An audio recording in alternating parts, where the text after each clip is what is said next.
we were asking him what music he liked, and he came up with the strangest one we did not expect. Do you want to say? Yeah, so he couldn't speak a word of English. Oh, what music do you like? I like Robbie Williams. And it sounded like Borat. Oh, yeah, okay, that wasn't a good Argentinian accent. I like Robbie. You've told me lots of stories so far, and I'm sure you got a few more.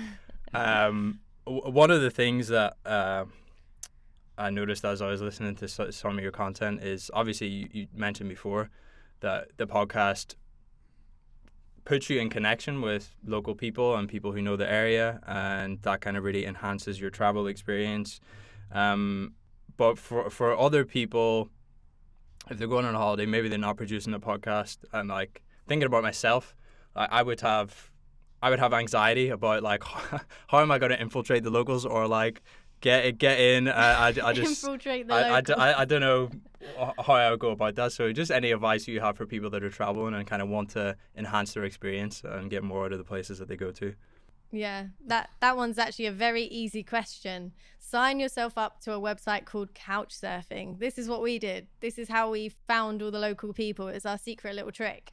So yeah, if nobody knows what Couchsurfing is, it's a website where it's a bit like Airbnb, but it's free, and you kind of make friends and you talk to people, and if you've got the same interests, you ask, can I stay at your place? I'm going to be in your city at this time, and you can stay, just one night. We've heard people staying for like 3 months for free in people's houses. Like, it's pretty crazy.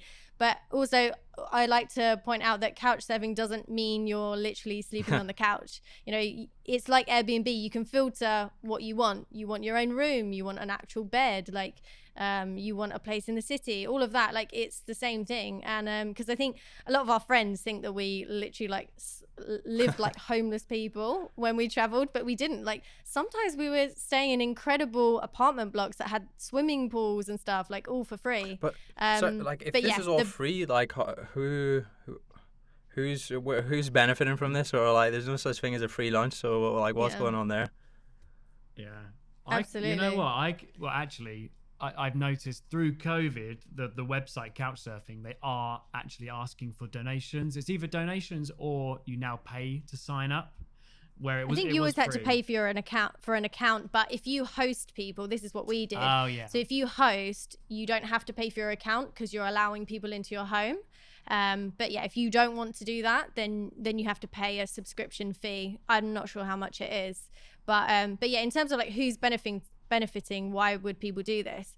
Like, I believe it's 3 guys that set this up, and they wanted to travel around the world and had these amazing experiences, and they wanted to connect people. And I think they have a tagline of like, a stranger is just a friend you haven't met yet. Like, and like we said, like every story we have on our podcast, I think is thanks to Couchsurfing. Like, from staying with a guy in Bolivia in La Paz to, I don't know, like in Brazil. Like in Brazil, we stayed with different people in every city, and now they're like we WhatsApp them more than our closest childhood friends now. Like, if you look for our WhatsApp, you've got Brazilian, Argentinian, like Chilean, like, yeah, it's amazing. And also through Couchsurfing in Jordan, we went to the World Wonder Petra. We were staying in like this traditional tent right outside the World Wonder. We're staying for free. We're with these 2 brothers. We had so much fun with these guys, and just asking, innocent but stupid questions about each other's culture, because you don't get the chance to do this often. You hear things about their country, but you don't know if they're true. So yeah, Couchsurfing for sure is our secret to getting to know locals. But if you want to interview someone, you said about infiltrating locals, if it's like a walking tour guide who like Amy talked about earlier, we often interview them, or a company. You have to let them know, I'm recording a podcast. Sometimes you have to explain what a podcast is. Not so much these days, but you used to have to describe what it is.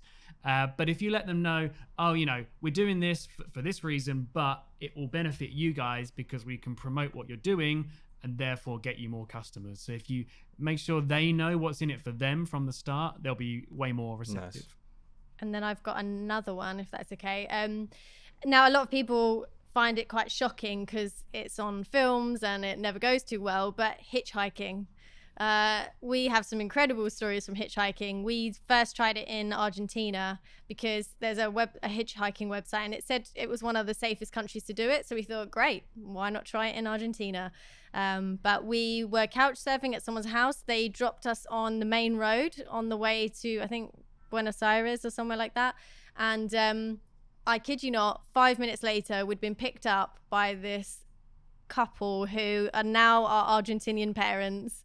I think it just started to rain, and they felt bad for us because we were right by this petrol station. They were like, "Oh, let's pick them up."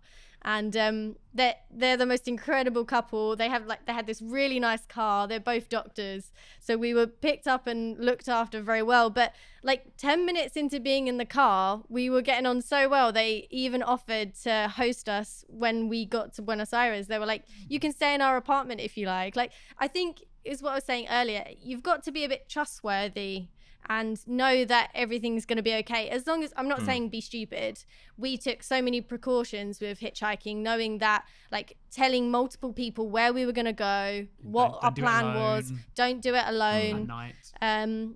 I don't like telling females not to do it because I don't like that. I think women should be able to explore as much as men. But yeah, just making sure people know where you are and where you want to head to. And I don't know, have a tracker on your phone, stuff like that. But yeah, always take safety precautions, but don't let like fear stop you from doing things. Yeah. I think that's good advice. It's definitely something I could learn from. I think I'm a bit of a cautious person in that regard. So were you literally there on the side of the road with your thumb out, like traditional? Yeah. Yep. Nice. Oh yeah, we were doing that. We even got a sign because actually I think the first time we were trying to go to Mendoza, is that right? Cordoba, I think. Okay, so the sign said that, and actually that day it was the first time we'd ever done it. So and it went really well. I think we then got in a truck with a lorry truck with this guy who couldn't speak any English. Like, luckily I can speak some Spanish, but we were asking him what music he liked, and he came up with the strangest one we did not expect. Do you want to say? Yeah, so he couldn't speak a word of English. Oh, what music do you like? I like Robbie Williams. And you sound like Borat. Oh, yeah, okay, that wasn't a good Argentinian accent. I like Robbie. But we're listening to Robbie Williams in this truck it's somewhere in Argentina, and he was the nicest guy ever. Love it. And Angels, classic.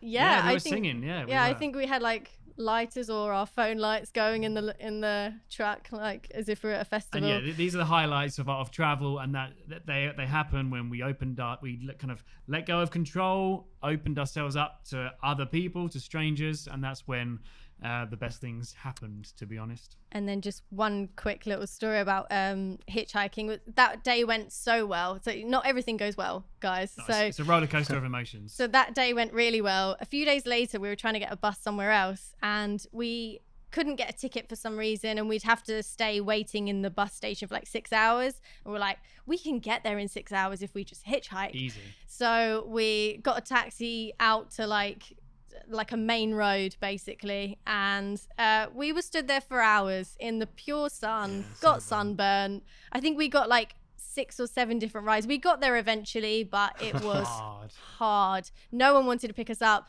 Nick ended up dancing just to show that like we look like nice people.